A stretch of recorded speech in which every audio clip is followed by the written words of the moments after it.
Right, good afternoon, everybody, and welcome to this meeting of Executive.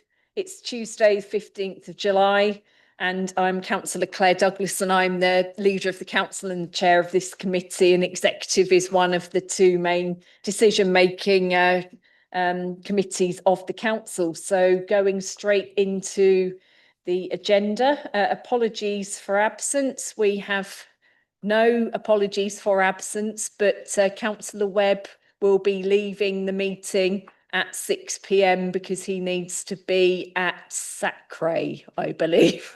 I did very well on that, didn't I? So he will leave us in about an hour and a half. Thanks for notification of that, Councillor Webb. Item number 2 is declarations of interest. We have any declarations of interest? Councillor Steels-Warshaw, please go ahead. Thank you. I thought it just worth noting, it's for the item on inclusive recovery cities. I did previously work for Changing Lives, who held the recovery grant, but I haven't for over a year, and I don't feel that there's anything that prevents me from taking part in that discussion. Okay, thank you very much for that, Councillor Steels-Warshaw. Nobody else has any interest to declare. Thank you for that. Right, item number 3 on the agenda is a very long paragraph.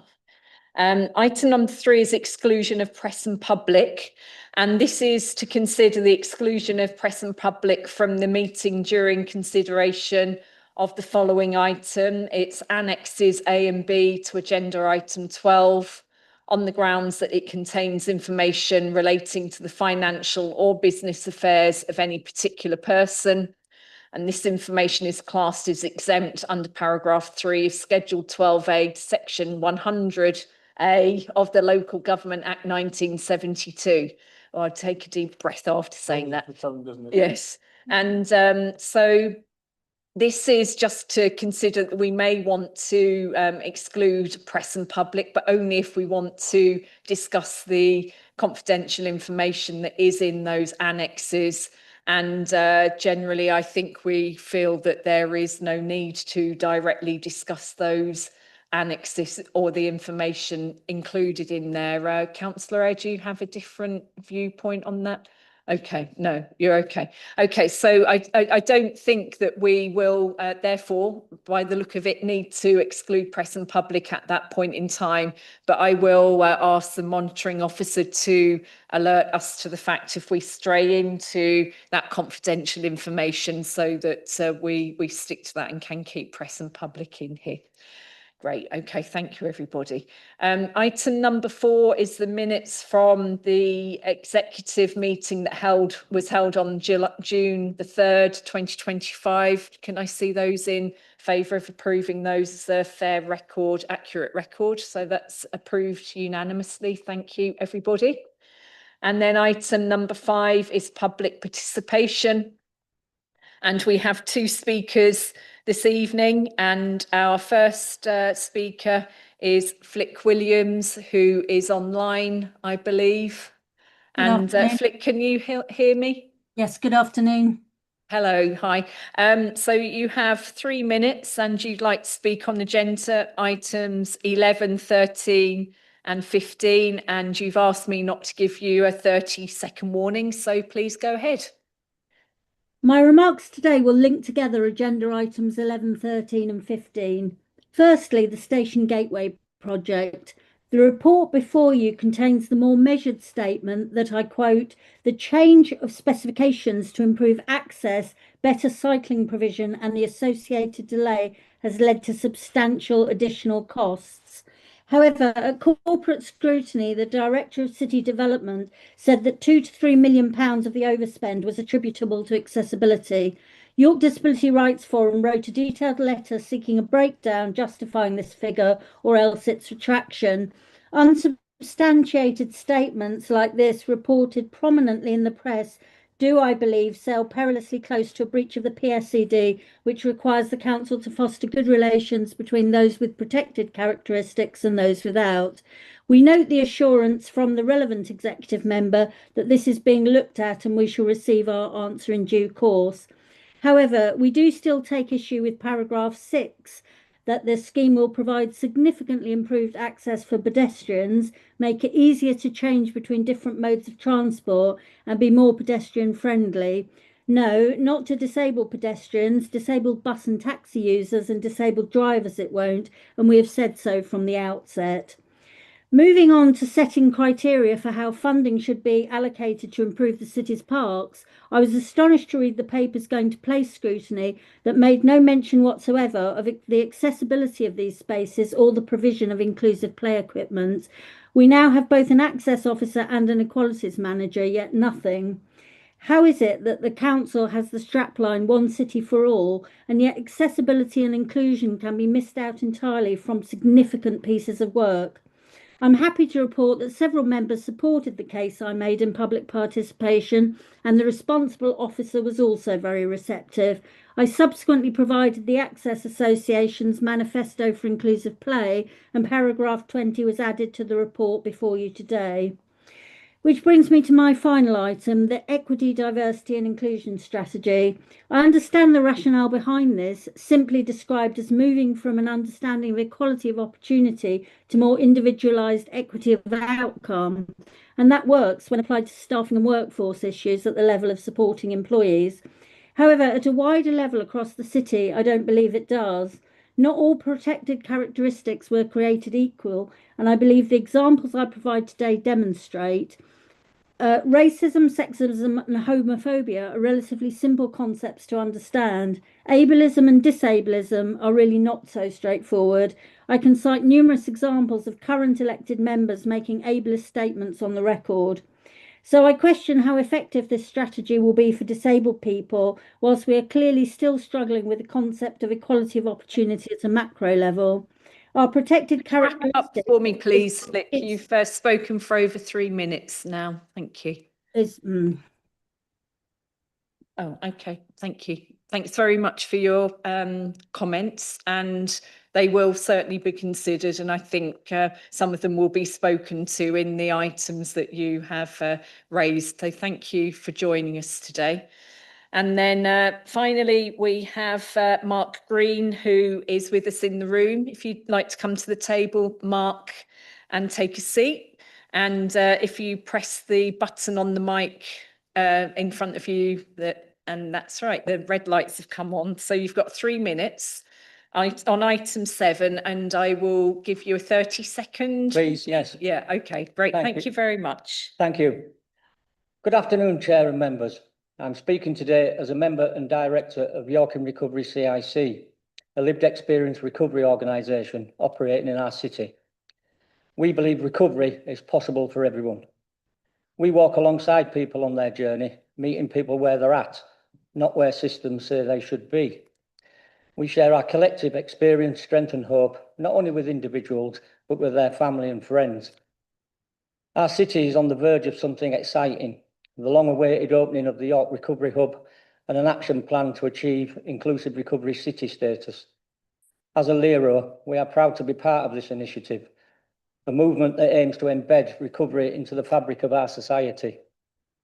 This isn't about improving services, it's about a culture change. It's about changing fixed mindsets and challenging stigma in all its forms by creating places and spaces where everyone, regardless of their past, feels welcomed, valued and included. Point 3 of the report that will be spoken about talks of a step change in recent years towards recovery-orientated systems of care over traditional drug and alcohol service provision. In York, we're leading that charge. Our vision for the York Recovery Hub is for it to be a beacon of hope, a space rooted in lived experience where people can connect, rebuild and thrive. A place where recovery isn't hidden or whispered about, but visible, proud and celebrated. We know stigma is the greatest barrier to recovery. We also know that connection is the antidote. Again, point 15 of Peter's report explains it very eloquently. We're not doing this alone. We partner with Survive York, our universities, mental health teams, community groups, local employers, and the city's street navigators and hostels. Because recovery is not a service, it's a community effort. As we look to the future, we invite you to stand with us to imagine York, where recovery is recognised as a strength, not a weakness. and no one is left behind, where love, care and support are not rare, but are routine. Thank you. Thank you very much, Mark, and thank you for your very poignant and informed, I know, comments. It's really great to have you here with us today, and I know that they'll be considered and mentioned when Lucy speaks, when Councillor Stills-Walshaw speaks on the items. Thank you very much. Thank you. Right, next item then is item number 6, which is the forward plan. Can I see those in favour of the forward plan as published in the papers? Thank you. So that is approved unanimously. And then we move on to the first item of substantive business, which is item number 7, strengthening York support for drug and alcohol recovery. And we have Peter Roderick here, who is our Director of Public Health. So Peter, please go ahead. Thank you for joining us today. Thanks very much, Chair. Thank you, members. So I can't add a huge amount to what Mark has already said in terms of making the case for recovery. I think it's been made very eloquently, and the first sections of the report really do talk about what it means to transform a system which has often focused on getting people through sort of medical models of care into models of care that we know are more likely to lead to long-term sustained lives that are free of substances. So that's the ethos and the values behind the paper. I'll focus my remarks on the two asks that we're getting to members this evening, the two requests and recommendations of the paper.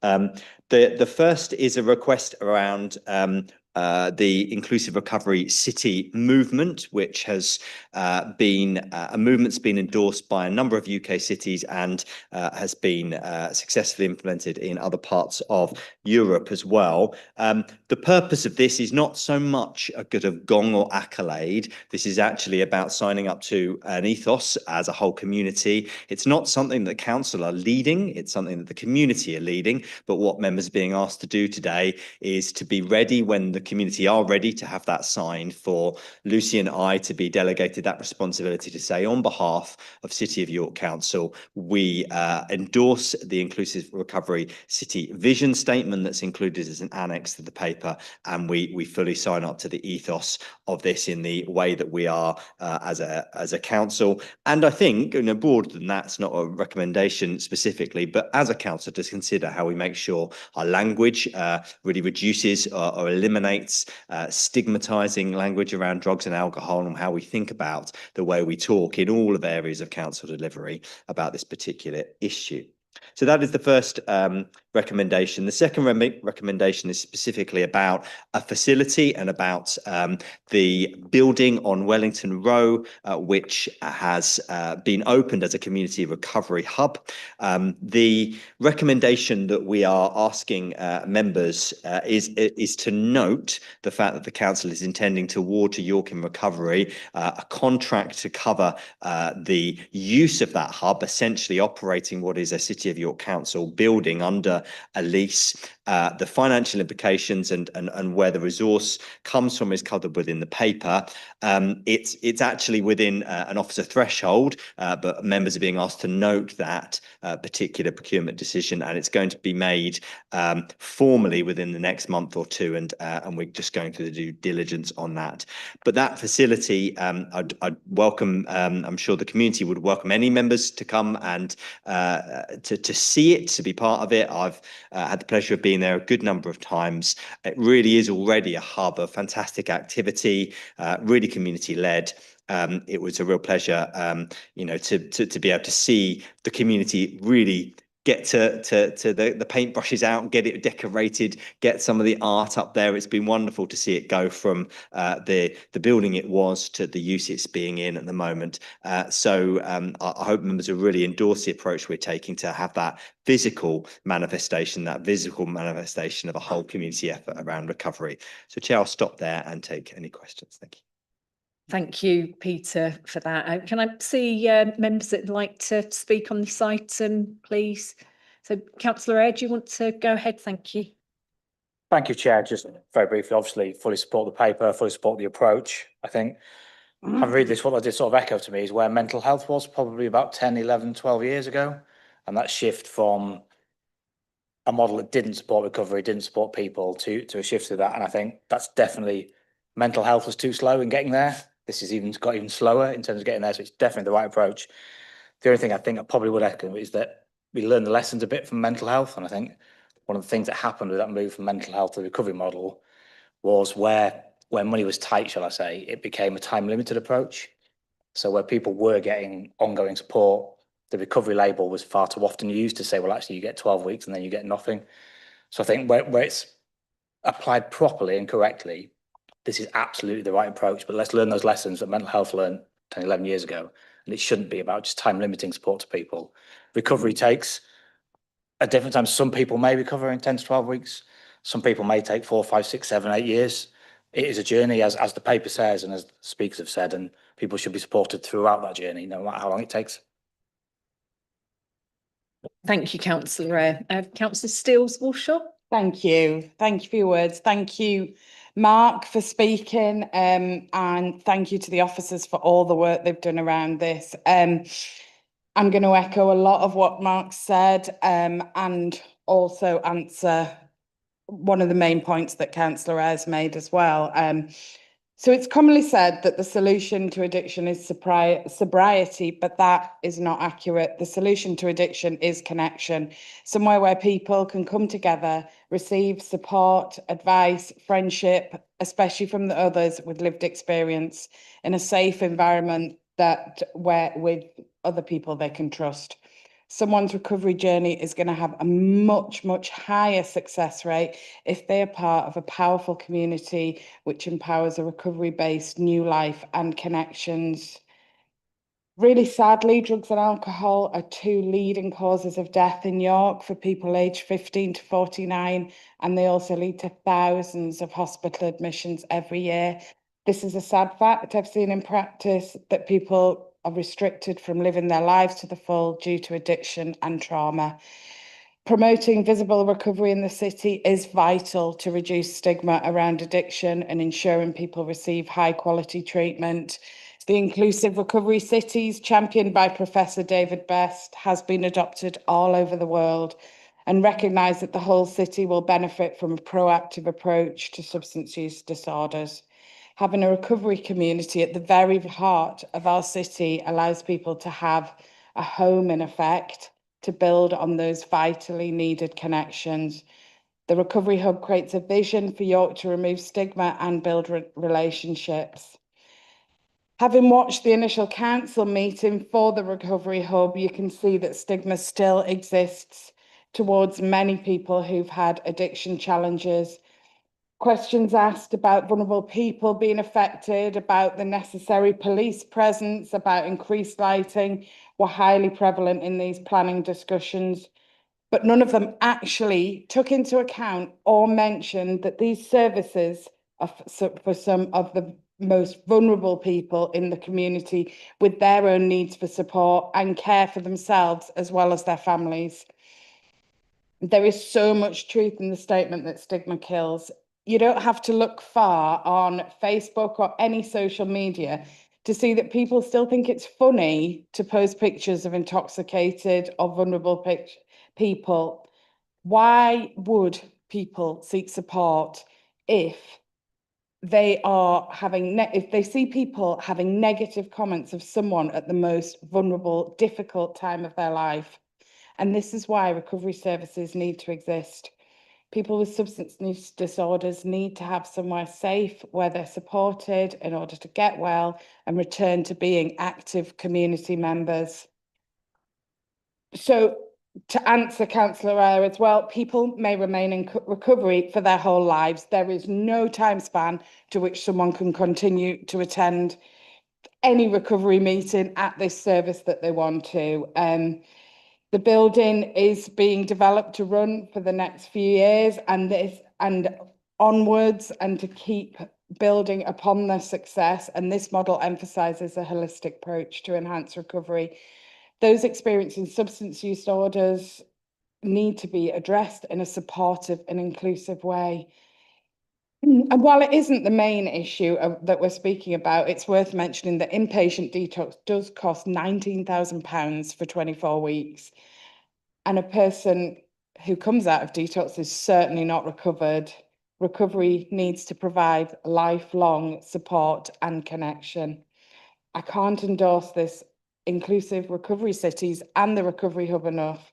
This administration believes and will back it up with our decisions that people with substance use disorders and their families deserve the very best access to support to build sustained change and happy, healthy lives.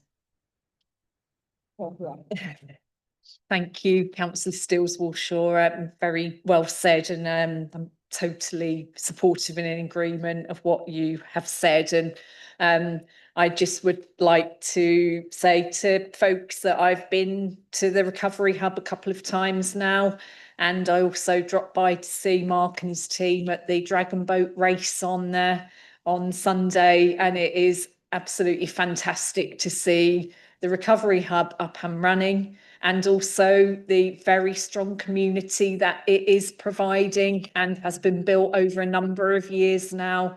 And I feel as though I'm getting to know some of the people, and it is a true joy to see them thriving in that environment. So this is a very welcome progression. So on that note, I will bring you to the recommendations that are on page 25 at paragraph 11, and we are being asked to note the decision taken by the Director of Public Health through officer delegation to award a contract to York in Recovery CIC of the value of £202,000 to lease and manage the Community Recovery Hub for a period of 3 years. And we are being asked to express the Council's commitment to the Inclusive Recovery Cities approach and York's Inclusive Recovery City vision statement, and delegate to the Director of Public Health and Executive Member for Health, Wellbeing and Adult Social Care to explore and monitor any areas for improvement within council business. I assume that means services, really, doesn't it, within our services, and formally sign the Inclusive Recovery City vision statement for York on behalf of the council. So can I see those who are in favour of those recommendations? Thank you. So those are unanimously approved, and please go forward and get ready for us to sign the Inclusive Recovery Cities statement and vision, and endorse the approach. And also we're very glad to pass through that grant to York in Recovery. So thank you, everybody, and thanks for joining us today. Right, item number 8, 9 and 10 are the finance outturns and reports for the for 24-25. And I propose that we're going to take those as 3 together. So Debbie, please, can you go ahead? Thank you. Thank you. So the first report in the pack is the revenue finance performance outturn report, and that outlines the position as at the end of the previous financial year, so 31st of March 2025. It identifies an overspend of 1.1 million compared to a forecast, a much larger forecast, around 4 million at Q3. So that's a really great improvement from previous years and puts the council on a much surer footing financially, certainly for the medium term. Adult social care remains the main area of overspend, and whilst the budget did include growth for that area, we do expect there'll still be an overspend position in the current year due to the ongoing pressures of complexity and demand. And so the summary table for that one shows the position, and the rest of the report outlines the position across all areas of the council. There's quite a lot of detail in it. Members are also asked to consider a couple of other issues in this report, namely the carry forward of some unspent funds, and also the extension to July 2028 of the letter of credit for the Theatre Royal. On the Treasury Management review, it's the usual activity report for the year. It's a statutory report that's required by the Prudential Code, but it will be scrutinised by Audit and Governance Committee for you at their meeting later this month. The Prudential Indicators are attached to Annex 1, but there's nothing here for me to draw your attention to. And then the final report for me is the capital programme outturn for the previous financial year. Sets out progress in the delivering of the capital schemes and the year-end position as at 31st of March, including the overall funding of the programme. There continues to be a significant level of investment in a wide range of schemes, and the first couple of paragraphs of the report actually set out some of those achievements and areas of investment. However, there's again been slippage on a number of projects that has resulted in a reprofiling of the programme, and details of those are set out in paragraph 17. And then table 1 in paragraph 18 sets out an overview of the programme by service area. And again, there's a lot of detail in the report itself, but nothing specifically for me to draw to your attention. Thank you, Debbie. Can I see who'd like to speak on these items? Councillor A, do you want to go ahead? Thank you. Thank you, Chair. Obviously, take the opportunity to thank officers and Debbie in particular for their work throughout the year in balancing the budget in what are particularly difficult circumstances. With austerity continuing since the election at the start of this financial year and no clear sign of it abating, we continue to face hard choices, particularly regarding social care. Under such circumstances, robust financial controls are essential, but this report does not provide us with assurances the executive is doing enough. Despite over £15 million of growth since taking over, this administration, funded through maximum council tax rises and huge increases in additional charges, continues to rely on use of one-off funding to balance the books. Despite Councillor Lomas's assertion, this would never be the case. There are specific areas of concern we would highlight. The citywide funding pot simply doesn't appear to be working. While wards struggle with decreased budgets, this pot is underspent in this financial year and is yet to even be open the year we're in now. We've repeatedly raised the issue of the stalled HEAP schemes, which again has not been fully utilised. Repurposing this enabled caretakers appears to add no value to the system and will do little to prove tenant dissatisfaction. Pages 60 to 61 shows almost £750,000 saved through holding vacancies. Equally, on pages 74 and 75, there are further staffing savings, badges, variations and underspends. Either this shows inflated budgets or more likely hard-pressed staff being asked to do more with less. While we do call nationally for additional funding for adult social care and recognise government failure to ask again, we need to set the standards locally. The residential care budget, for example, despite seeing growth of £2.5 million in year, spent more than £4.5 million than previously. This level of budget management simply isn't sustainable. It's telling that in adult social care, £1.5 million has been added to the local tax burden as a result of government tax rises. The total failure over libraries and advertising contract continues to cost taxpayers £1 million per year, now showing in this report in lost capacity in our sports and communities team, directly impacting on residents' lives. In terms of revenue, I would also ask a question of the officer whether or not there is contingent liabilities that are mentioned in the report and whether she could outline what those are. On performance, the gap between disadvantaged children and their peers has dropped below the national average, an area where York usually excels. The earnings gap is widening, despite this being the main strand of our economic strategy. Park and ride growth remains sluggish and nowhere near pre-pandemic levels. It will come as no surprise to residents to see this huge growth in roads in need of maintenance. Our repairs policy simply doesn't work and needs to be revisited as per our previous motion. CO2 reduction over the year was less than 5% and shows no sign of getting us anywhere near our stated target. On capital, dither and delay continues apace. I have read this previously at all monitoring stages, but this year may set a new record for failure to deliver. Of the £190 million agreed capital work for 24-25, this outturn shows only 74 million actually delivered. That's 38% of planned work actually delivered. The executive member has repeatedly championed this approach as prudent in saving revenue costs. In fact, the budget would have been overspent by nearly £2 million this year without that capital slippage. But the reality is that this is threatening the actual delivery of schemes and adding hugely to the cost. For that 1.6 million saved in Treasury, we're seeing over £100 million added to the capital programme. I think 35 million this report alone in terms of interest, in terms of inflation over the course of that. I think in terms of the rest of the specific on capital details I alluded to there, I will refer to as they're mainly covered in the rest of the paper.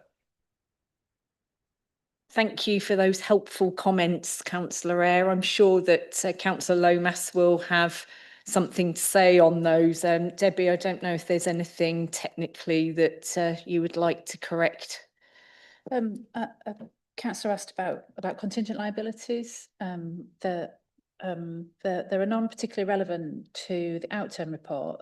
There are always some contingent liabilities, not least issues such as equal pay claims, insurance claims, other staffing matters, for example, where there are always things that will be unresolved at a particular point in time. So when you do the year end, it's an artificial 31st of March date. Life carries on apparently beyond that. So there will always be something, but we do an assessment of that for the statement of accounts. And so that is covered in the statement of accounts report that will be considered by Audit and Governance Committee later on this month. Thank you very much, Debbie. Councillor Lomas?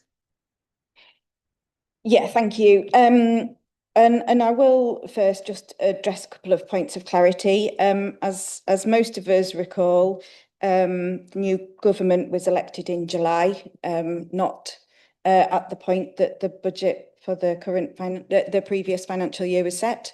So I don't think you can possibly blame the Labour government for the settlement that was given to us in December the year before they were elected. So hopefully we won't repeat that misrepresentation. I also want to say something about ward funding. So there are two ways we have distributed ward funding. One was a citywide pot, one was individual ward allocations. The individual ward allocations have not all been spent, which slightly belies your claim that the wards are struggling because they don't have enough funding. But actually, the main issue we have with the citywide pot is that because we care about representation and we care about democracy, we had a cross-party group to make decisions. And those decisions were intended to be made in line with the Council's EACH principles and the Council's priorities. However, that's been very difficult to come to agreement with. So because of the extortionate amount of time it's taken to get to agreement, all of the money hasn't been spent. And so what we are doing is we are learning from that, because we do like to learn when things don't go quite as we intend. And we're going to make sure that we do spend the citywide ward funding, because it's important that we're able to support organisations that are doing great things that contribute to our priorities in the city. And finally, just on the points you made about capital projects, it would be folly, and we have learned from the mistakes of the previous administration in that folly, to press ahead with capital projects that we're not confident we can deliver as planned, that we're not confident that we have the entire funding to deliver completely, that we're not confident we can deliver in the way that the contracts or the schemes have been set up by previous administrations. And so, of course, we're taking our time to do that, because we intend to make sure we do it better. But turning to the outturn, what a difference a year makes. This time last year, we were talking about still multi-million-pound overspend. And we were really concerned about how we were going to bring things back in line. But in that, this executive had confidence in this council, and we do. This outturn shows that despite continuing pressures, mostly due to increased demand and complexity of demand for our services, we've come in with a much reduced overspend, even compared to what we thought at Q3. We must acknowledge that the council continue to face the ongoing impact of over a decade of cuts to our core funding. In York, I think we did the calculation last year and we said if our funding had just kept pace with inflation, we would have £30 million more spending power. But we didn't have that. And so we had to do things differently. And despite that, we were able to not only deliver our core statutory services like adult and children's services, public realm, waste services, but also maintain an ambitious programme of investing in the city and making the most of all of the external funding opportunities available to us going out and bringing things in rather than relying on our residents to stump up the cash. And we have much further to go to transform the way that the council works, to be more efficient and to make best use of the chances we have to get external funding to do more for people in our city. And we'll do that work because we're not afraid of doing that work, and we're not afraid of putting the effort into taking a long-term approach to real change in the council. So I commend the recommendations in this report, and I commend everyone who has worked so hard across the council to get us to a position where we are hearing things like surer footing from our Section 151 officer, which is a phrase I thought I'd left behind when I stopped doing orienteering as a teenager. But no, I am now delighted to hear it, and I think we should all be really proud of that. Thank you, Councillor Lomas, and yeah, it's a much improved position, and that financial grip that apparently was lacking previously is well and truly back again. So I'm really glad to see that. And just drawing people's attention, therefore, to the recommendations on the finance and performance outturn papers. Oh, what's wrong? I just wanted to Can you, clarify. but because- no, can you just tell me what do you want to add? And you're not going to speak again, so I think Councillor Pavlovich and myself should be able to defend ourselves from the claims that that group did not meet and did not agree things in a no, very that's timely not fashion. what was said. It was said that the decisions were not come to and the money wasn't spent, so it's being put forward Those into decisions- next year. those decisions Thank were you, taken. Councillor Eyre. We've finished that Particularly in- conversation. It's just- Recommendations are on page 56 at paragraph 19. And on that, we are asked to note the finance and performance information, note the use of earmarked reserves in order to balance the budget. Due to delays in delivering the first grant scheme in 24-25, the balance of the citywide ward fund, £50,000, will be carried forward into 25-26. and approve the use of 75,000 from the HRA unspent to be set aside to support the neighbourhood caretaker initiative, and also to approve the extension to July 2028 for the letter of credit to York Theatre Royal as outlined in paragraphs 29 to 31. So can I see those who are in favour of those recommendations? Thank you. So those are approved unanimously.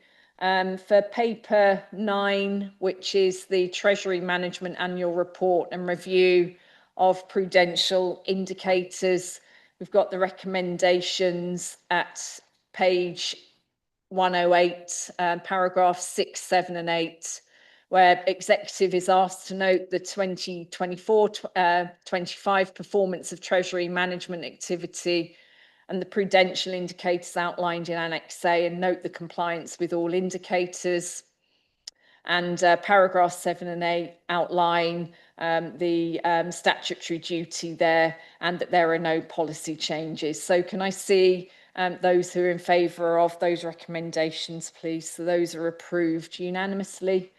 And then capital programme outturn, which is item number 10. So capital programme outturn 24-25 and revisions to the 25-26 to 29-30 programme. And the recommendations for that paper are on page 131 at paragraph 9.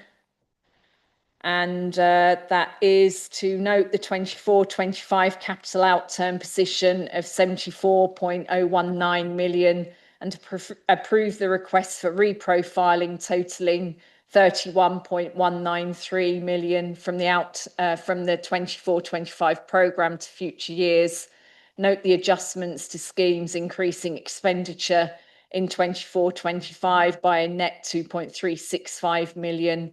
And recommend to full council the restated 25-26 to 29-30 programme of 426.917 million as summarised in table 3 and detailed in Annex 1. Can I see those who are in favour of those recommendations?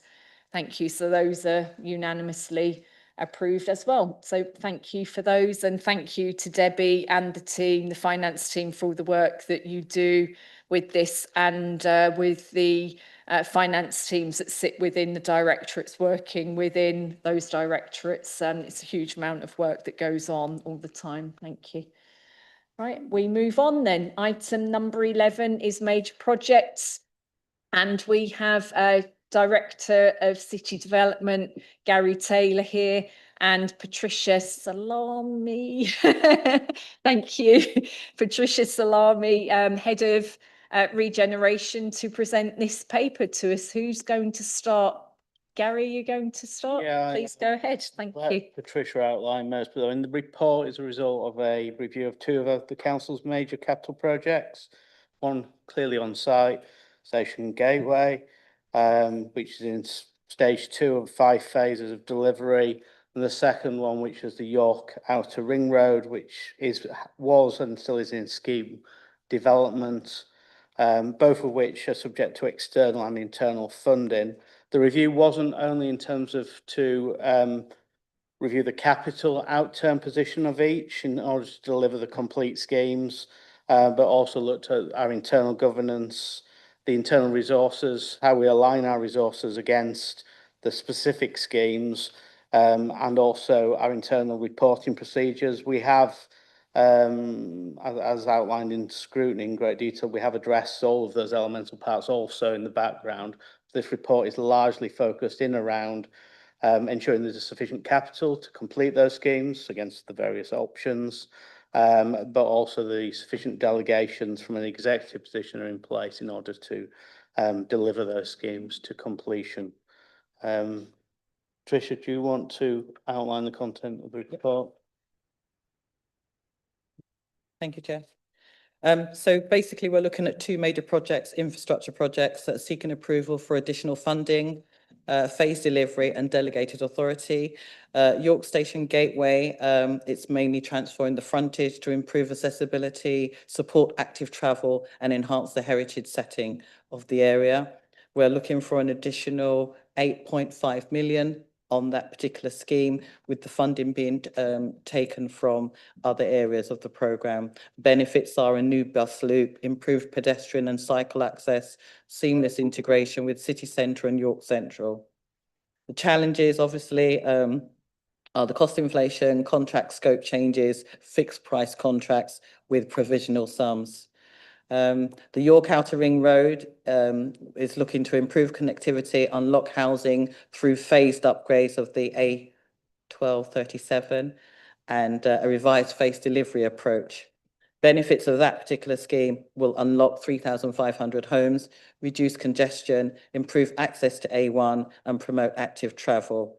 The key recommendations we're looking for are the additional 8.5 million for York Station Gateway, and reprioritising BSIP and WYTF funding.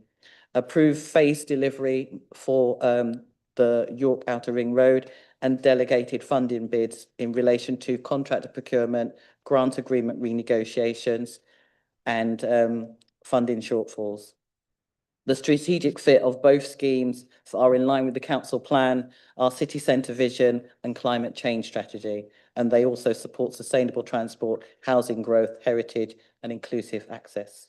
Next steps for us would be progress of procurement and legal arrangements for future phases, implement lessons learned from the previous contracts in terms of where we are, and strengthen stakeholder engagement and monitor our compliance. Thank you. Thank you very much, Patricia. And just slight correction, it's 18.5 million that we're looking for in additional funding, isn't it? Just so everybody's clear. Yeah, absolutely. Thank you. Right. OK, can I see those who would like to speak on this item then? So, Katie, do you want to? Sorry, Councillor Lomas, want to go ahead? Thank you. Thank you. And I just wanted to address first a point that the public speaker raised, and she also raised this at the scrutiny meeting last week, and I gave the same response. The YDRF wrote to a number of people following scrutiny in June, asking a number of questions in relation to the discussion at that scrutiny meeting. And thanks to support from officers, we are preparing a response. There were a number of technical questions asked, as well as questions asked about what was said in the meeting. And so we want to make sure that response is correct, and we will share it very soon. So onto the subject of the report, two really important projects for our city. The Station Gateway project, a really complicated project. My head has been swimming with the phases and stages and packages and all the different things, but ultimately to deliver a massive improvement at a place which has been a little bit neglected and has suffered from some infrastructure that is perplexing. But it's also a complicated project because we're working with partners and lots of interchangeable parts, and we're working with a scheme that was designed by previous administrations with contracts that are unhelpful to our ability to control costs and to control our spending on the project. And what we've learned in trying to unravel all of those things is that we needed additional governance to be put in place in relation to major projects, and I'm pleased to say that that has been put in place, that we needed more transparent reporting on major projects so that we can understand any barriers to completion, any barriers to keeping within budget, any barriers to delivery, and I'm pleased to say we have that in place.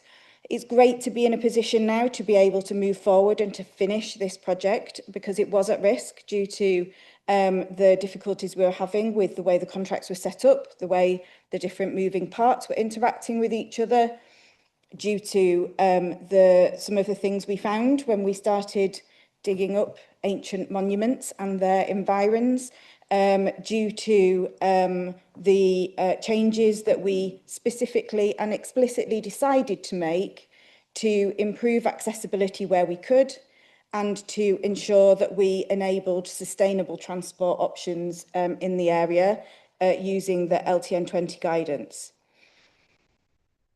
It's a shame that the previous administration didn't prioritise these elements of this important work, or to make sure that they designed in some of those ideas when they were designing the scheme.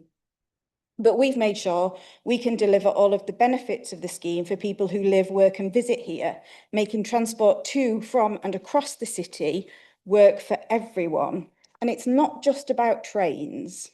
They're important because it's the station, but it's not just about trains, because this will be an integrated transport hub, and the bus loop that we need the additional money to make sure we include will enable more interchange for more bus routes at the station, while also reducing congestion throughout the city centre by enabling buses to turn around, which apparently is a big concept in York.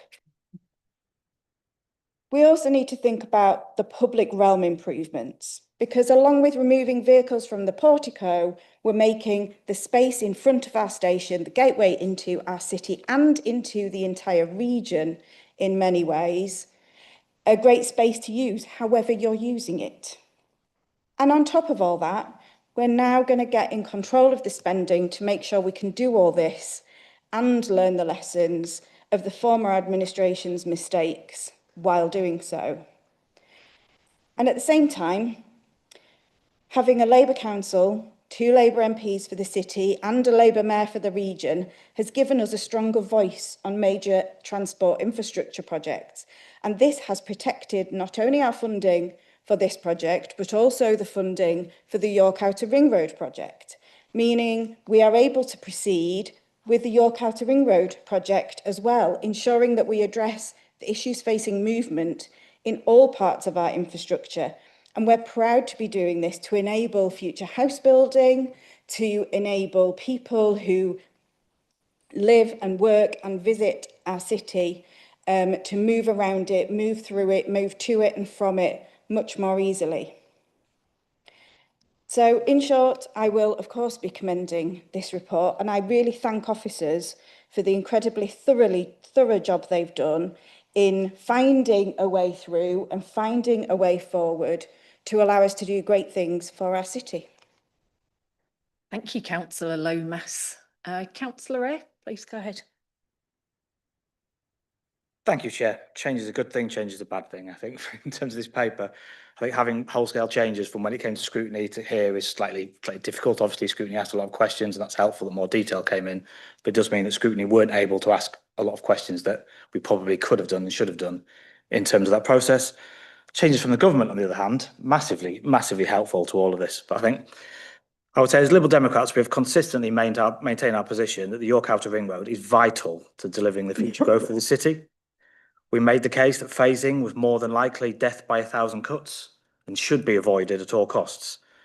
It is disappointing that this administration and the executive member in particular have consistently refused to commit to the Outer Ring Road scheme.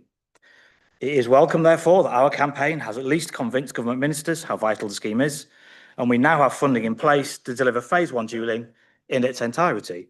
It's pointing that the minister mentioned both Mayor Skaith and the York Outer MP, but not the council, as part of that particular triumvirate that you referred to, Councillor Lomas.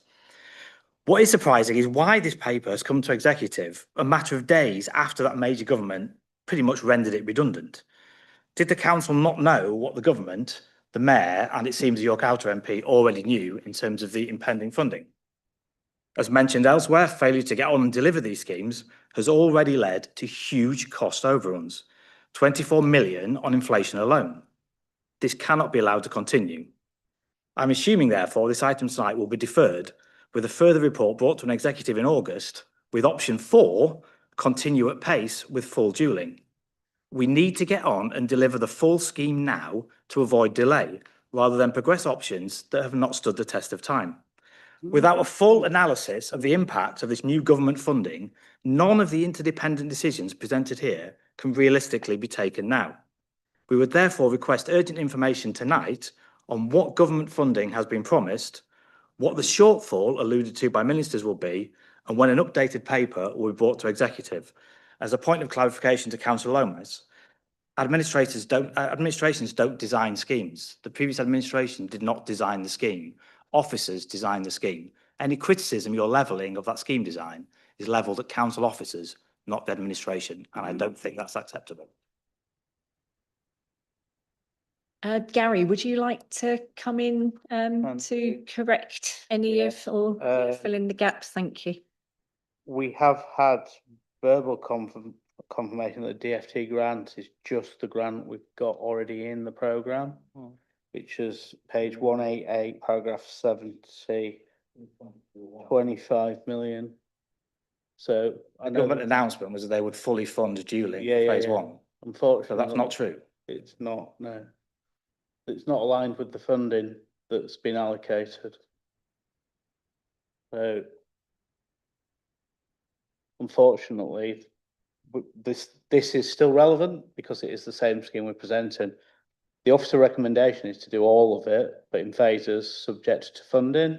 So we will be continuously and hopefully collectively putting pressure on for the fully funded position.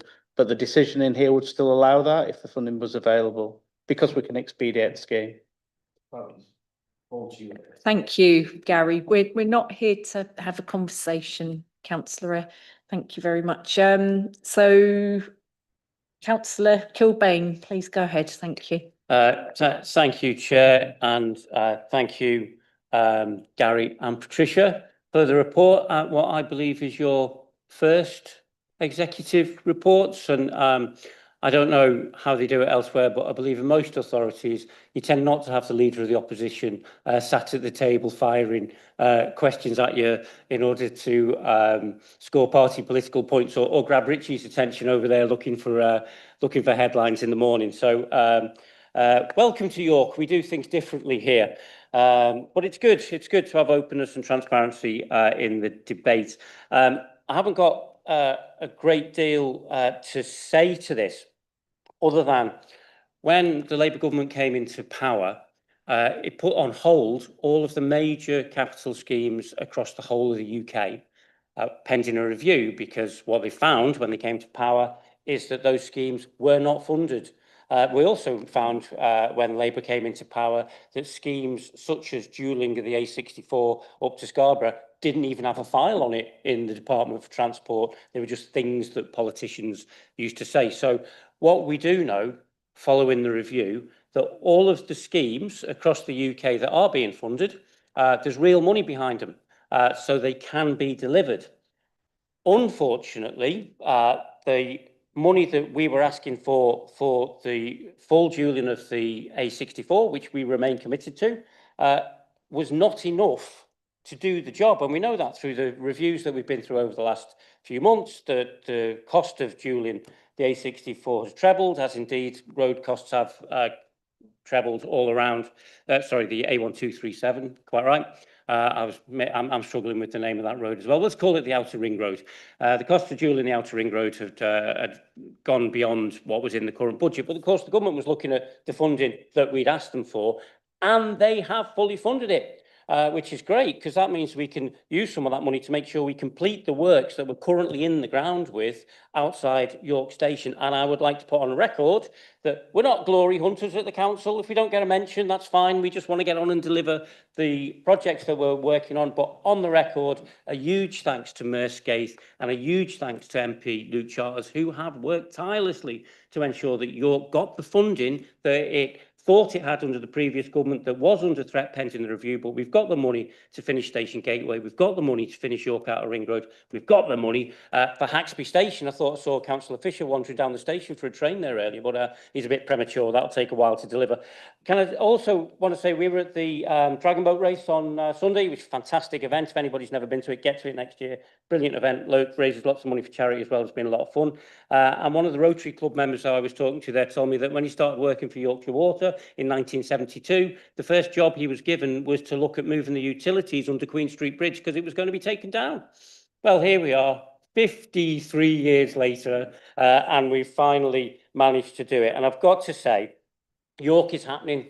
It's really exciting what's happening in York. Anybody that's been on the new transport routes through York Central, the pavements, the cycling routes, the road, can see the potential that's there. The road itself looks great. People are constantly telling me how brilliant it looks outside the station. You know, that's our shop front, isn't it? People get off the train in York, and that's your welcome to York. That's your shop front. It's looking great. We will complete that project in full because of the funding that's been given to us. We will start work on the roundabouts that we need to work on to deliver the local plan. We are getting on with it. We won't sit here and just try and score cheap party points or try and grab Richie's attention. We'll just quietly get on with doing the work that we need to do to deliver for the people of York. And everywhere we go in the city, people tell us how much they appreciated it. I know I said I wasn't going to say much. I know I've gone on. I'll shut up now. Thank you, Chair.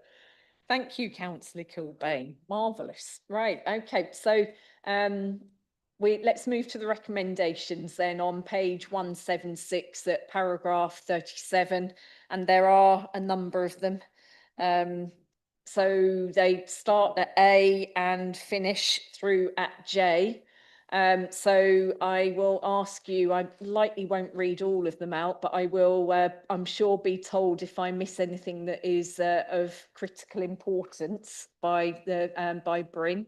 At 37A, note status and funding position of York Station Gateway and York Outer Ring Road programmes. B is to approve the continuation and completion of the York Station Gateway scheme, and that is option 3 that can be seen on page 178 and page 186, paragraph 65.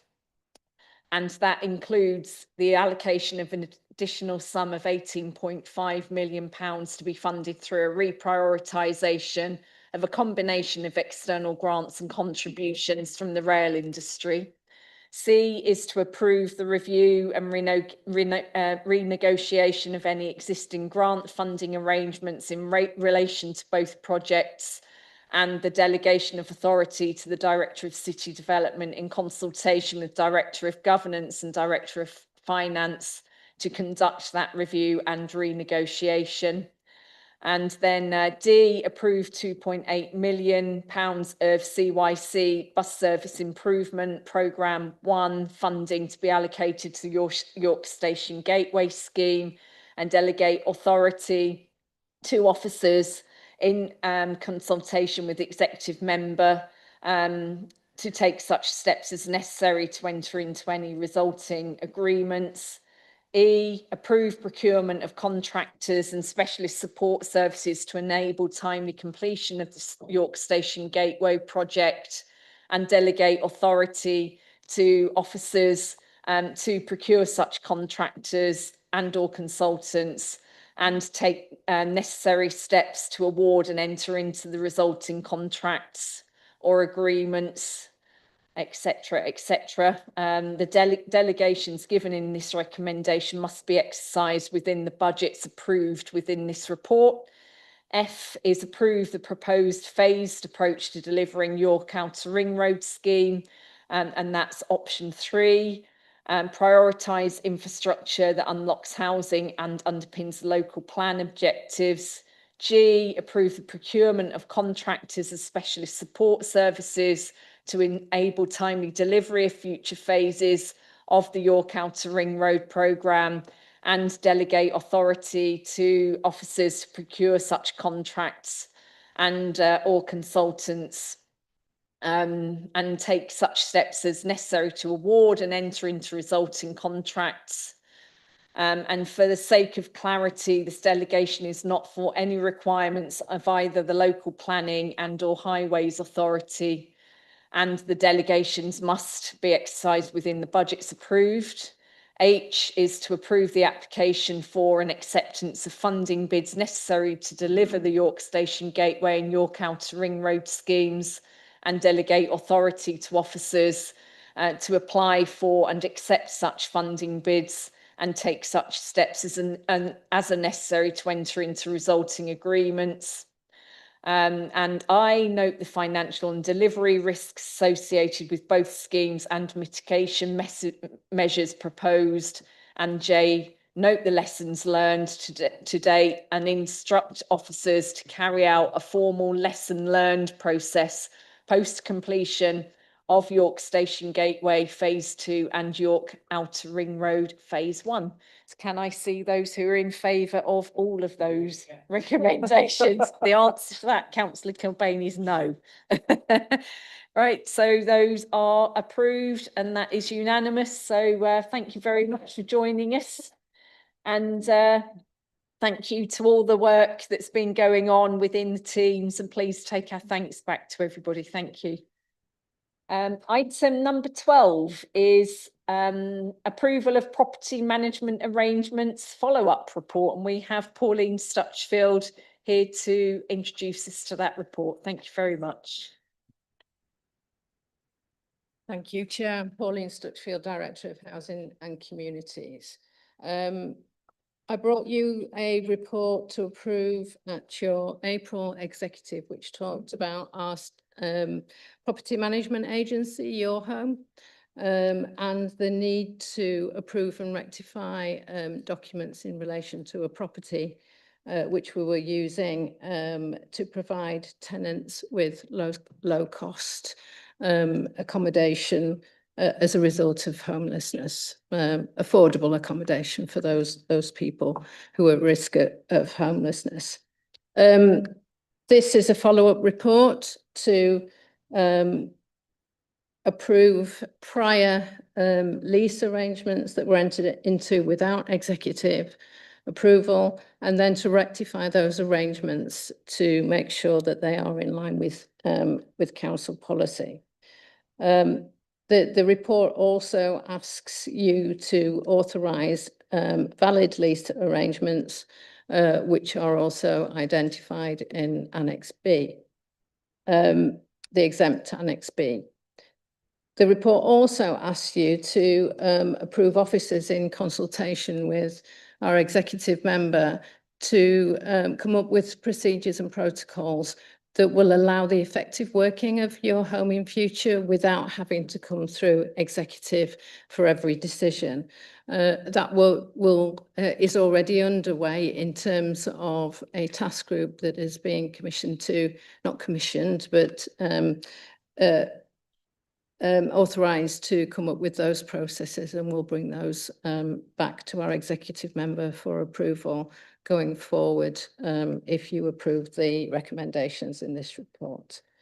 There are, just continuing the theme of lessons learnt, there are a number of actions we've put in place in addition to referral to Audit and Governance Committee that you added to the last set of recommendations, and those are contained in the report at, if I just find the paragraph, paragraph 18 onwards, just to give you assurances that this set of circumstances will not happen again.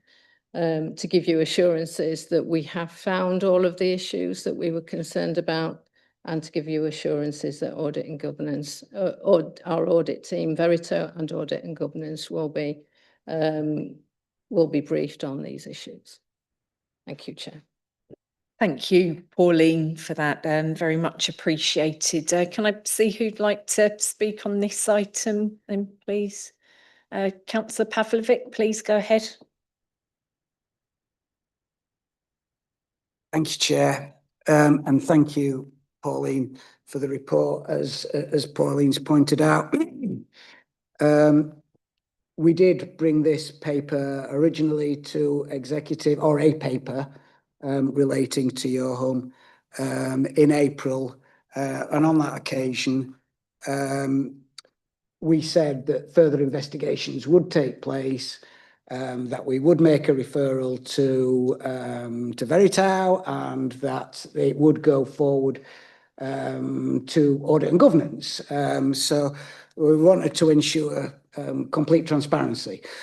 The first thing that I would just like to stress is just how important your home is to the city, to the council, and the relationships that it's built with our private sector landlords, who are prepared to accept lower rents for the reassurance that having staff within your home managing those properties and managing those tenancies, I think, is incredibly important.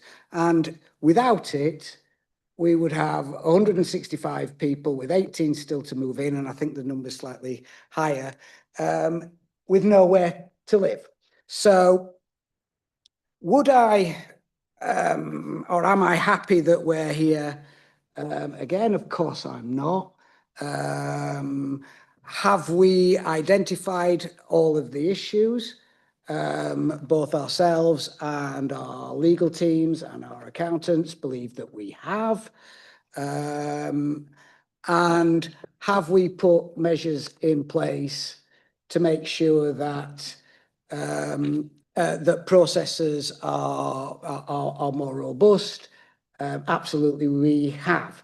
This is a situation that's of many years standing, and it's an anomaly that all management agreements have to be ratified by executive, which is why one of the recommendations is that this be delegated to officers and the executive member, which means that we can make decisions quickly and more robustly than waiting for an executive meeting and a report to come to executive, which would delay the process. So the most important thing is that we've got vulnerable people, and the theme of much of today's executive is about the importance of supporting some of our most vulnerable individuals.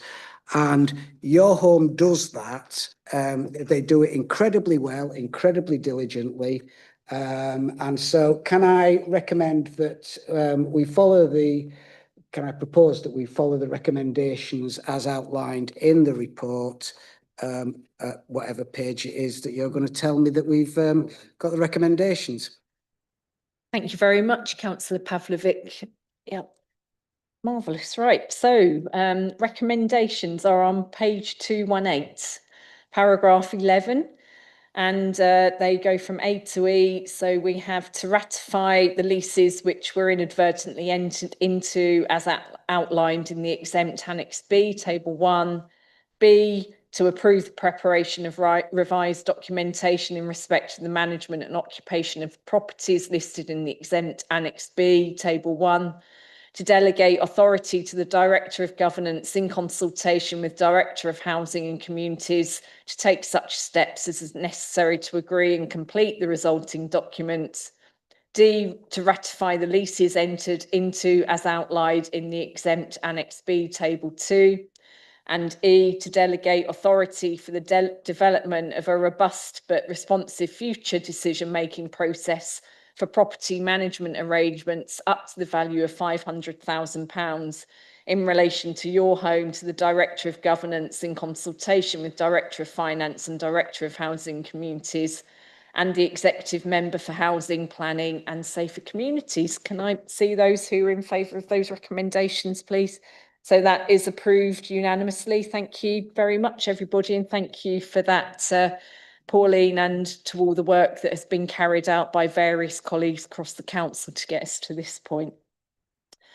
Very good. Right, well, next item then is item number 13, and that is the Equity, Diversity and Inclusion Strategy. And Laura Williams is joining us, and Pauline is staying at the table as well. So Pauline, are you going to start, or Laura? Laura's going to start. Please go ahead. Thank you. Start, and I'll keep it brief because you've got a busy agenda and I've got a very sore throat.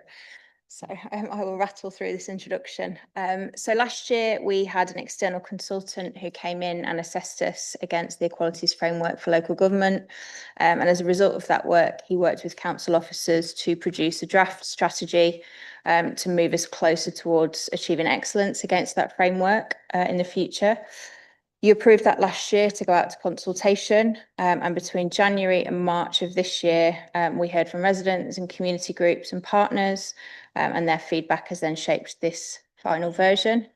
So this is a high-level strategy which is overarching and covers work that's already in progress across the council on things like our anti-racism strategy, adopting the social model of disability, the Gypsy and Traveller plan, action plan, into one kind of clear, accountable framework.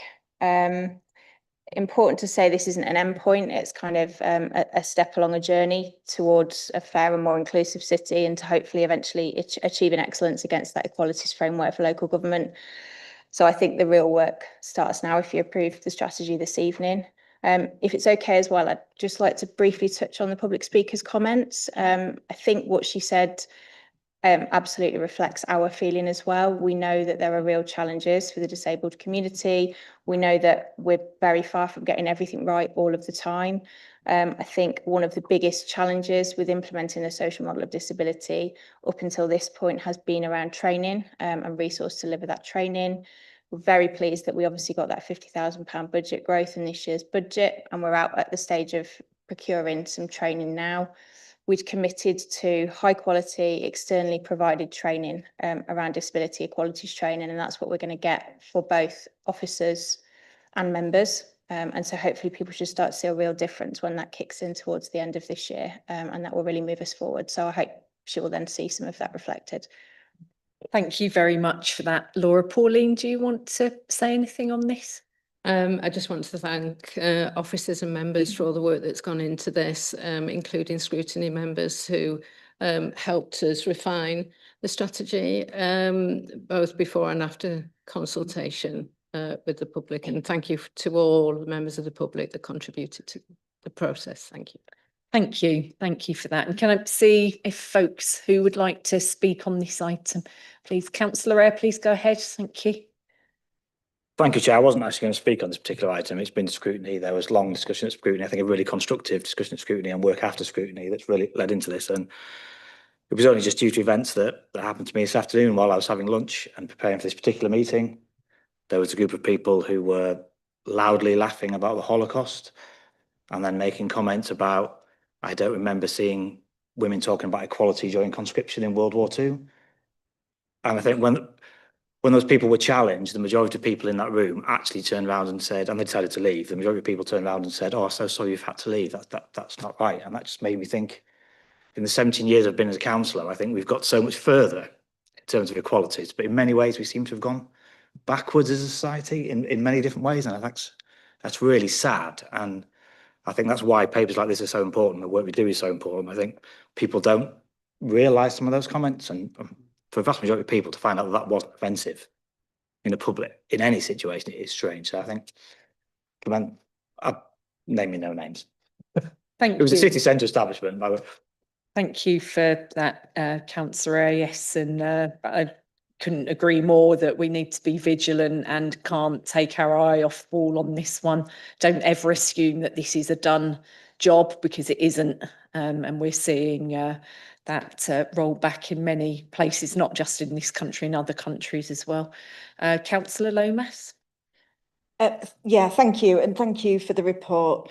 I want to say very little about the specifics of this report. We've got a number of strategies that cover equity, diversity and inclusion.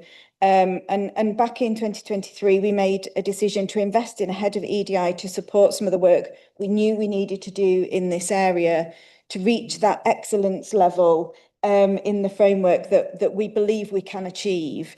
And I think our city has learned the hard way in recent years that getting issues relating to EDI wrong have a real and lasting consequence for people, and as well for the council's ability to deliver for York.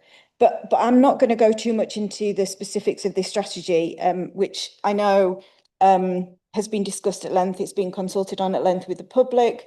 We've had brilliant input from scrutiny to help refine it. But I do want to talk a little bit about the way we should think about our approach to equity, diversity and inclusion. These issues are really important to us, and we incorporated them into our council plan, into our decision making. But a council is made up of people who are human and who don't always get things right individually or collectively or organisationally. And concepts around equity, diversity and inclusion aren't immutable either. We develop our understanding of these issues all of the time, and we need a framework that enables, supports and promotes that development and growth. Just a couple of weeks ago, I was at a conference in York that brought together human rights cities, and I was speaking about human rights, not equity, diversity and inclusion, but I was talking about embedding human rights into policy and practice. And during that discussion, I spoke about the challenges of trying to embed a different approach to a vastly diverse organisation that delivers very diverse services in very different ways across a huge, complicated, diverse geography of diverse people. And sometimes when we try to do this, we'll get things wrong, and we must learn from that. And sometimes in the decisions we make and in the way we discuss those issues, we'll try hard, but we might still miss the mark. And sometimes we'll be limited by things beyond our control. But none of this means that we should stop trying, and we should always be striving to achieve and maintain that excellence level. And I do pay tribute to those across communities in York who contributed to the consultation on this. They worked hard on it. And I pay tribute to those who continue to remind us when we get things wrong or when we could get it more right than we have got it. And that includes people who come and speak in public participation, people who respond to surveys and engagement events, people who contact officers and members of the council in any way, people who just might mention something in passing when they randomly spot me in the street and they go, "Are you one of those councillors?" So we need people to continue to do that, and we welcome that challenge. We welcome the feedback. We welcome the input. And I personally look forward to us continuing to learn, continuing to try, and to continue to seek to get it more right as we go forward with this and all of the related strategies and action plans that are linked to it. Thank you, Councillor Lomas. So on that note, we move to page 245, where the recommendations are at paragraph 15. And they are that the executive approve the following: the final equity, diversity and inclusion strategy and associated annual action plan, and a progress report being produced every 12 months for the annual public meeting of the Human Rights and Equalities Board. Can I see those in favour of those recommendations? So that is approved unanimously. Thank you very much, everybody. And thank you for that and all the work that everybody has done on that. And that includes internally and in the city. It really has been an extensive piece of work across many, many partners, hasn't it? So thank you for that. Right, item 14 then is update on future libraries investment programme. And Pauline is staying at the table again. She's very busy this evening. And we have Sarah not joining us to talk about the report. So Sarah, Pauline starting. Right, please go ahead, Pauline. Thank you. Thank you. I'll just introduce, and then if Sarah wants to add anything. So this report is the culmination of the Future Libraries Investment Programme, which started a number of years ago, resulted in the refurbishment and creation of the new Haxby Wigginton Library, and the building of the new Clifton Library, and finally the refurbishment of Acomb Library. And we know Acomb Library represents a significant and positive development for both Westfield and wider Acomb Ward. It's a key community asset, as they all are, located in one of the more deprived areas of York, and it provides a vital role in supporting residents across all age groups. It was the original Explore Library, continues to inspire and engage with all residents in the area. It's a lovely place to be if you visit, in the little garden, the garden area in the back.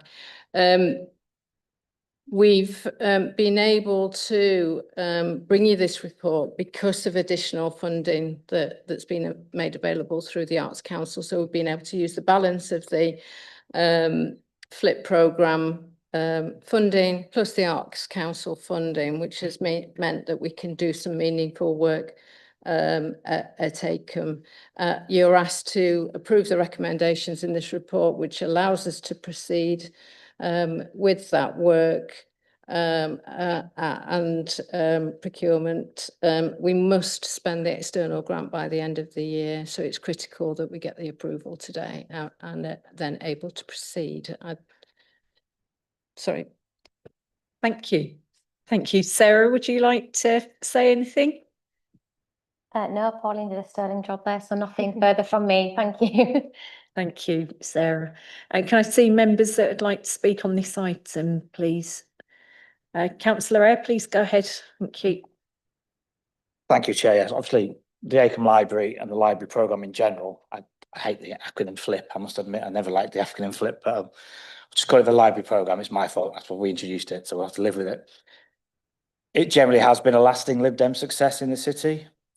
This original model was a step change in how library services could be delivered, and it actually served as the model we were able to roll out across the city in Town Hall and Clifton. This hub and spoke model is something that was close to my heart in terms of how we build sustainable library service and still be able to maintain a library service across the whole city. It was clear that there had to be this level of differentiation between the larger hubs and the smaller spokes as that works. And Acomb was the first and probably the most important that led to all of that. What's always been interesting is phase 2 for Acomb, and that was already in our plans. I think by the time we had completed that process, 2007, I think the first Explore, we get round to 18 years later with Clifton opening, it was time to start revisiting that first phase. And it was time to look at where we could step forward with this next stage for the Acomb Explore. I think where there is a little sense of disappointment is going back as far as 2012, we had significant plans to further expand that site at Acomb. There was the potential to relocate what was previously the council house building in Acomb. Land was acquired at the back of that library to enable co-location of services and to massively change what happened to that particular site. Unfortunately, the Labour administration during that period decided to axe that particular scheme for various reasons, and that land has laid dormant for 13 years as a result of that. This and our intention for this second stage of York Explore was actually to see something a little bit more radical in terms of step change, in terms of using that land. Clearly, as you've seen elsewhere in the capital programme, there are pressures on capital schemes and there are overruns, and that's why in our budget amendment this year we put an extra 200,000 in, which would have doubled the budget for this particular scheme and allowed something considerably bigger than what is here is fantastic and is an improvement on where we are. I think it's a second missed opportunity by a Labour administration to take that even further. We will be looking closely at what that piece of land is used for in the area at the back. I think 600 to 700,000 pounds would have been a better investment in this particular site than what we have here today. But obviously, we're under pressure with the time limited use of the funding that we have now. So fully support getting on and delivering the changes that we have, but watching a close eye on how that further expansion and further improvement is delivered. Thank you, Councillor. Councillor Kilbane. Yeah, thank you, Chair. I'm getting a little bored of the everything the Lib Dems do is good and everything the Labour do is bad narrative that keeps on getting trotted out. It's a tedious way to do your politics, and I think the residents find it tedious too. So moving on from that, thank you both very much for the report. And Pauline, I'm going to be a little bit mean to you, and I'm going to say a huge thank you to Sarah and a huge thank you to Andy Laslett, who can't be here tonight because he's on holiday. I can't believe we let him go on holiday, but he's on holiday because you have managed to take the £50,000 that was left over from building Haxby and Wigginton Library, building Clifton Library. There's 50k left in the budget, and you've turned it into 390,000. And those levels of return, I think you need to talk to Debbie because there might be a new job in terms of raising funds for the council. And as you said in the report, Pauline, that means that we can do something meaningful now in Acomb, where the budget that was set for it, £50,000, you can't do a lot with. So, and obviously the money that we've got from the Arts Council has to be spent in the way that the public consultation wants it to be spent, which is great. So we're basically going to deliver exactly what it is that the residents of Acomb and Westfield have told us that they want at the Westfield Explore. Oh no, sorry, Councillor Lomas, it's the Acomb Explore, isn't it? Just happens to be in Westfield. And Acomb and Westfield are great places. The people who live there have known for a long time what a great place they are, but I think they're really appreciating the fact that we're now showing them a bit of love, I think, to that area. I was at the YO1 Sports Awards the other week, and Westfield Primary won Active School of the Year, and the teacher stood up on stage and said, this is down to the Hungry Minds project, which has transformed the pupils in our school. That's where they get fed a free dinner every day. So much so that they won the Active School Awards for all the stuff that they're now doing in sports, after school in particular. And of course, there's a lot of those students will go to the place where they will be offered opportunities to further their own lives and take the opportunities that York has to offer, which is a great investment, mainly from the University of York, obviously with council support, started under a Lib Dem administration. Great to keep on supporting that and doing that. And of course, a lot of the kids that go there were involved in the painting of the mural. I must call it mural in public, not murial, like we all do when we're not in public. The mural on Front Street. You know, and those kids walking past that mural saying, I did that. It's just great, you know, that pride in place that we've seen. And then, of course, that's after we've got rid of a whole load of the bollards and put in some lovely public realm, and we've got the markets going on and all that kind of stuff. So, you know, Acomb and Westfield people have always known that they live in a great place. I mean, hopefully they'll also now know that Labour loves Acomb and Westfield, as I'm sure the Lib Dems too, maybe even the Tories, who knows, but not the Greens. Okay, so just want to say, you know, it's great what you've managed to do. It is a part, we need to think about this in the whole area. So when I was talking to the manager of the Acomb Explore, they're talking about how they now connect to what's going on Front Street. So using the front of the gardens and, you know, the things that Councillor Eyre talked about, there's no money for them. But that doesn't mean that they're forgotten. So there's still, you know, we've still got, as mentioned in the report, plans for the whole area. So we're well on the way for Acomb and Westfield. It deserves all the love and we intend to carry on. So thank you all very much. Thank you very much for that, Councillor Cobain, and it's absolutely fantastic to hear that the people of Westfield are doing so well, isn't it? Very happy. Right, okay, so then we have recommendations on page 290 at paragraph 16, and those are A, note the progress on the FLIP programme to date, B, approve the Acomb Library delivery budget of £390,000, including the external grants. C, delegate to the Director of Housing and Communities in consultation with Director of Governance and Head of Procurement the authority to take such steps as are necessary to enter into the grant agreement with Explore York. D, approve the procurement of the works contracts to deliver the enhancements for Acomb Library and delegate authority to the Director of Housing Communities and consultation with the Director of Governance and Head of Procurement to take such steps as are necessary to procure, award and enter into the resulting contracts. And E, to note the delivery timetable deadline for external grant bodies as 31st of March 2026. And just to note for members, there is no reason under these within the paper. So Bryn is going to give us the reason now. Thank you. Thank you, Chair. So in order to ensure that this is all tied properly, I would suggest the reason is to ensure that the improvements outlined in the report and recommendations are delivered in a timely manner. Thank you very much. So can I see those who are in agreement and approval of those recommendations? Thank you. So those are approved unanimously as well. Thank you very much. And thanks for joining us today, and send our thanks back to the team.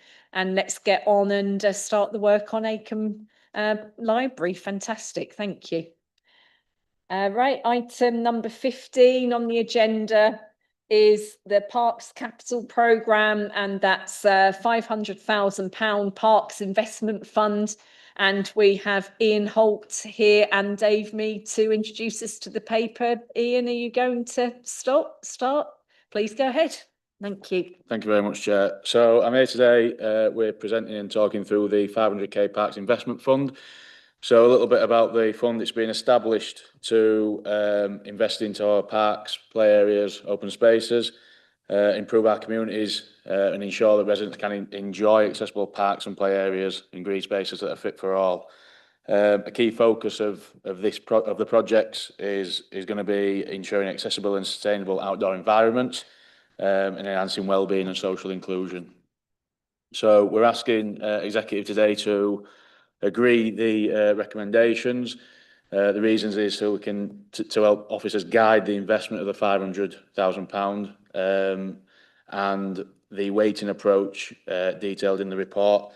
Reason to prioritise the investments on sites, looking at the key parts of the weightings around IND, the age of play equipment and key infrastructure issues. As part of the delivery, we're proposing to introduce a specific project delivery manager to work in the team to invest this money in as quickly as we can and get schemes underway, projects delivered. They'll work with obviously the team that's in place now and any other external partners, considering things, again, how we can make sure that a key output is accessibility to our parks, play areas and open spaces. Thank you very much, Ian. Dave, do you want to say anything at this point? Please go ahead. Just to welcome the programme. It's much needed investment in our open spaces. Subject to your decision today, looking forward on bringing schemes forward for further consideration. There's quite a lot to do, and it's great to have additional resource put into the service to help deliver the programme. Thank you very much. And am I right that we're also looking at integrating this with Section 106 money in order to maximise the investment? Do you want to say anything to that? That's correct as well. So we have a bit of a backlog on spending some of our Section 106 money. This additional resource will help move things all forward.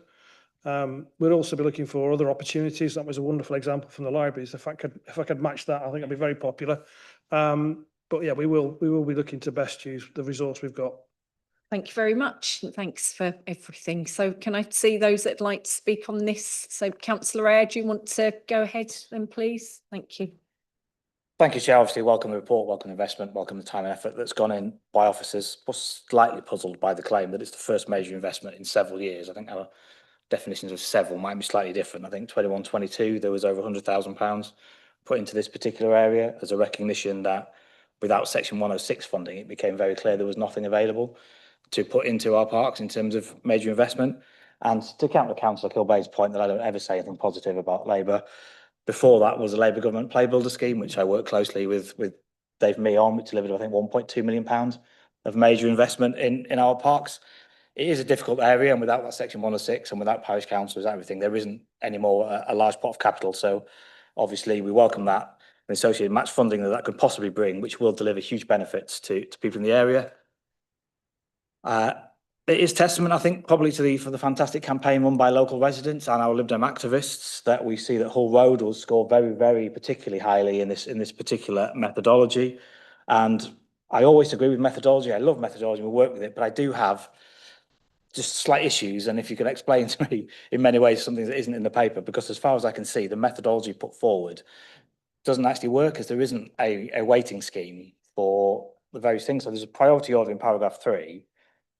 And then there's a worked example, but I would have expected to see, for example, there being a scoring system. So say, for example, IMD score, medium, low, high, 1, 2, 3. You would then have to multiply that by something if that's priority 1.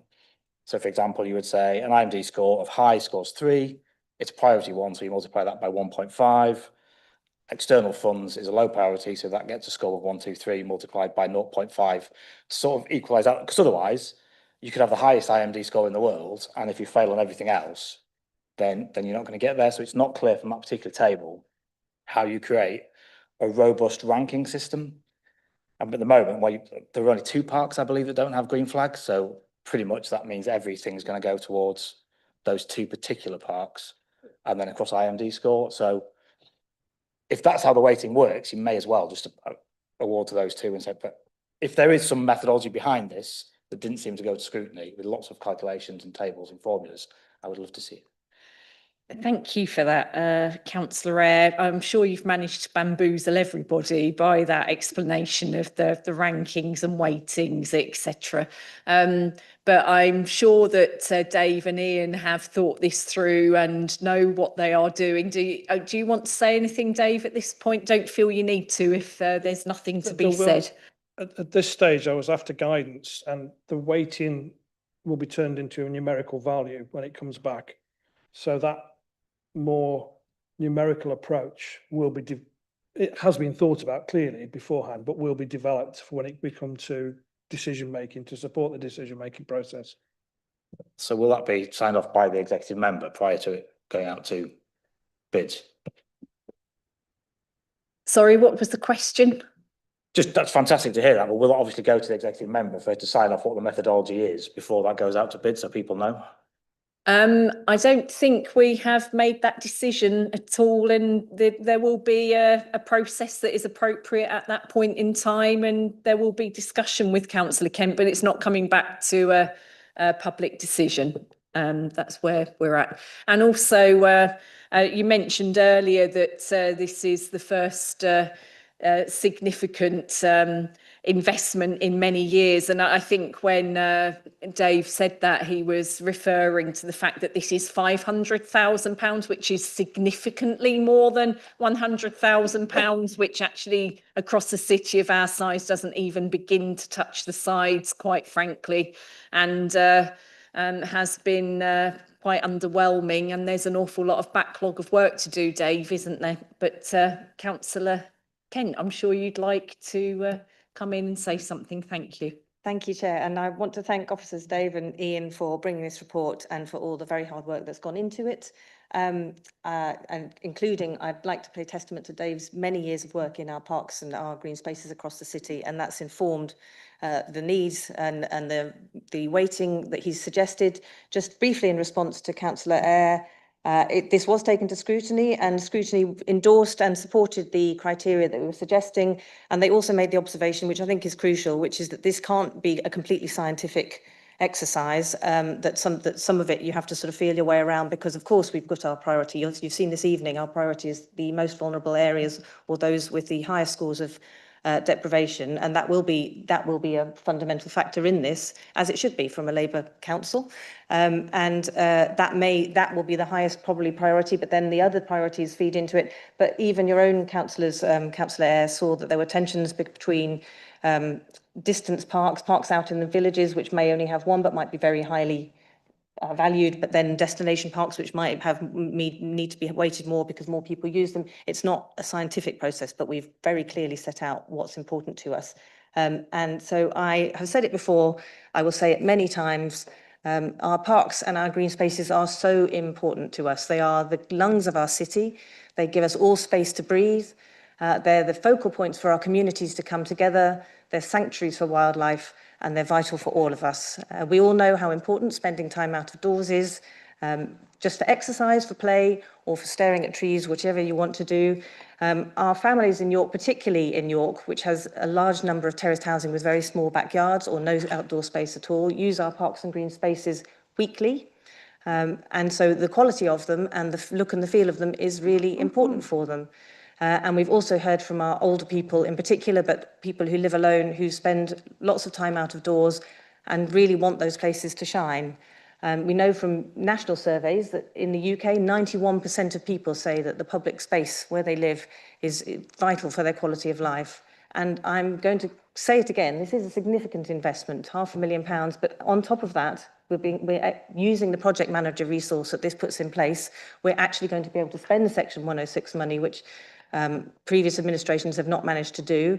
That is going to be able to lever the funding quite significantly. We're also going out talking to partners across the city to see if they can help. We want suggestions on additional nice to haves, but also things that help make our places thrive, like public art, natural play equipment. We know from our city and from the huge amount of work which is written about in this report that our eco officers and our volunteers do, that there is a huge love and support for our parks. And I know that they will rise to the challenge. If we put the money and the investment and the time in, I know they want to work with us and help us around the edges or even in the mainstream with the parks and the planting. I just want to mention another one of the criteria. We've got areas of deprivation, we've got using third-party funding, we've got key infrastructure and investment. Some of our play equipment hasn't been touched for 20 years or more. And some of it, some individual pieces are even older than that. I've been to look at some of them with Dave. So this really is a once-in-a-generational spend that we're putting into much-needed places. And some of the key infrastructure may not sound shiny and new, but footpaths, opening up spaces, making them feel more safe, more inclusive is vital for us. We know from the wonderful work that Make Space for Girls has done that we want to look at people who don't currently use our parks. There's a drop-off in park usage from the teenage years for girls. We know that some of our minorities don't use parks, and we want to go and talk to them and find out what we can do to help them access these wonderful spaces. And also one of our ambitions in here is to not just retain green flag status for the parks that already have it, but to improve that. Just this morning, I was in Roundtree Park with Dave, celebrating them getting back a Green Flag Award, and that's really down to the fantastic work that our volunteers and eco team and our public realm team do there. And I want to pay tribute to all the volunteers across the city. Hull Road Park is in our sights. We've been working on that for 2 years ourselves, and I know that Dave and St Nick's and the Environment Agency have all done a huge amount of work there. It's great that we have now a friends of group. I'm really excited to see them actually roll their sleeves up and start work in Hull Road Park. But I think the main driving forces are three wonderful Hull Road councillors, Councillor Pavlovic, Councillor Baxter and Councillor Moroney, who have been out talking to people and delivering for Hull Road for many years now. So what I would really want to say is this is part of our administration's priorities. We're really determined to support our communities, the people who work in them, invest in them, and we want to give parks and green spaces the priority they deserve. So I am very excited to ask you to recommend the recommendations 1 and 2 on paragraph 15 of this report, so that Dave and Ian and the team can get out there and we can start making our parks shine again. Thank you very much for that, Councillor Kent. And then I just really would like to speak to the public speaker earlier about the fact that it is hugely important that we improve the accessibility of our parks, and that takes on many aspects. And as you already outlined, that can range from making sure that people who don't ordinarily access a park feel more able to following this investment, but also that there is accessible equipment, and so that everybody who attends the park can enjoy that experience as well. And that will be an absolute given, that that's what we're going to do with every project that we undertake, is to make sure accessibility is right up there as a priority. So on that, we are going to page 320 and paragraph 15. We have recommendation 1 and 2, and that is to accept the criteria detailed in paragraphs 21 to 31, and to accept the weighting approach detailed in paragraph 32 to 35. And so can I see those in favour of those recommendations? That is approved unanimously. Fantastic. So there you go, Dave and Ian. Now you've got £500,000 minimum to go away and improve our parks for that sole purpose of improving our parks and making them more accessible to everybody. So thank you for all the work you've done. Please go back to the team and thank them as well. And we will see you very soon, I'm sure. Thank you. Right, so from there we go back to the agenda, and item 16, I'm sure, is any other business. Any urgent business? I can't find it now. I've got to. So I've not been notified of any urgent business. So that brings the meeting to a close. And thank you everybody for joining us this evening for what I think we will all agree was a bumper amount of fantastic business that will take our city through into a marvellous future that is delivered by a Labour administration. So well done, everybody. Thank you for that.